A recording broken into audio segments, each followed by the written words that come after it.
भारत पर मोटा टैरिफ लगाकर अमेरिकी प्रेसिडेंट डोनाल्ड ट्रंप ने भारत अमेरिका के संबंधों को ताक पर रख दिया और डेमोक्रेट्स के अमेरिकी सदन की विदेश मामलों की समिति ने राष्ट्रपति डोनाल्ड ट्रंप और उनके प्रशासन के भारत को नुकसान पहुंचाने की आलोचना की है। नमस्कार, मैं हूं आशीष त्रिपाठी।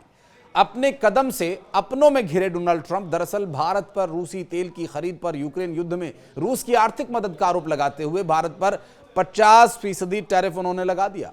वहीं अमेरिकी दल ने भारत के साथ ट्रेड डील को लेकर चल रही बातचीत के अगले दौर को भी स्थगित कर दिया है।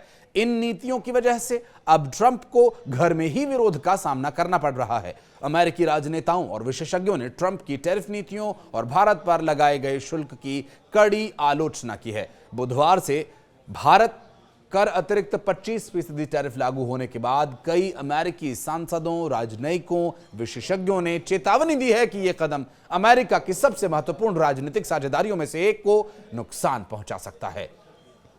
हाउस फॉरेन अफेयर्स कमेटी के डेमोक्रेट्स ने कहा कि अमेरिका के इस कदम से चीन को फायदा मिल सकता है। बुधवार को एक पोस्ट में समिति ने आरोप यह लगाया कि सिर्फ भारत को निशाना बनाया जाना बिल्कुल भी ठीक नहीं है।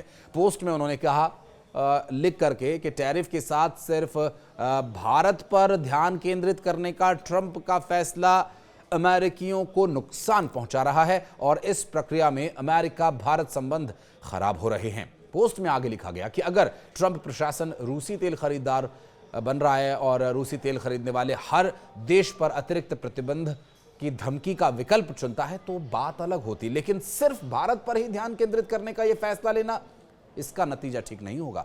शायद यह भ्रामक नीतिगत फैसला हो सकता है। रूसी तेल का सबसे बड़ा आयातक चीन अभी भी रियायती दरों पर तेल खरीद रहा है और अब तक उसे ऐसी सजा क्यों नहीं दी गई। वहीं अमेरिका के पूर्व उपराष्ट्रपति माइक पेंस ने भी ट्रंप की नीति की आलोचना की है। पेंस ने सोशल मीडिया पर एक पोस्ट में कहा कि अमेरिकी कंपनियां और अमेरिकी उपभोक्ता अमेरिकी टैरिफ की कीमत चुका रहे हैं। पेंस ने एक लेख भी शेयर किया जिसमें बताया गया कि कैसे फोर्ड ने अपनी ज्यादातर गाड़ियां अमेरिका में बनाई, इसके बावजूद सिर्फ 3 महीनों में ही $80 करोड़ का टैरिफ चुकाया गया।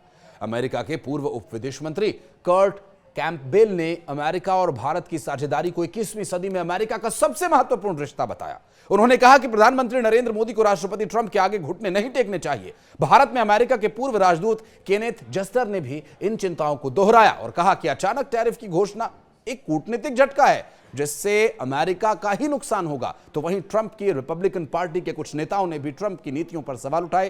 पूर्व संयुक्त राष्ट्र राजदूत और विदेश मंत्री पद के उम्मीदवार निकी हेली ने हाल ही में कहा कि व्यापार को लेकर भारत के साथ संबंधों को कमजोर करना एक रणनीतिक आपदा होगी जिससे चीन का मुकाबला करने की अमेरिका की क्षमता को नुकसान पहुंच सकता है। और ट्रंप के राष्ट्रीय सुरक्षा सलाहकार रहे जॉन बोल्टन ने टैरिफ को लेकर के जो बयान दिया उससे भी आप हैरान रह जाएंगे। उन्होंने कहा यह एक गलती है। चेतावनी उन्होंने यह दी है कि इससे भारत, चीन और रूस करीब आ सकते हैं और रिपोर्ट्स के अनुसार अगले महीने रूस के पास बेचने से ज्यादा तेल उपलब्ध होगा और इसकी वजह से पहले से तय आ जाने वाली अचानक रुकावटों के चलते रूसी रिफाइनरीज की कच्चे तेल के को ईंधन में बदलने की जो क्षमता है उसमें कमी आई है। तो वहीं जारी युद्ध को रोकने के दौरान यूक्रेन ने हाल ही के दिनों में रूस की 10 रिफाइनरीज पर हमला भी किया।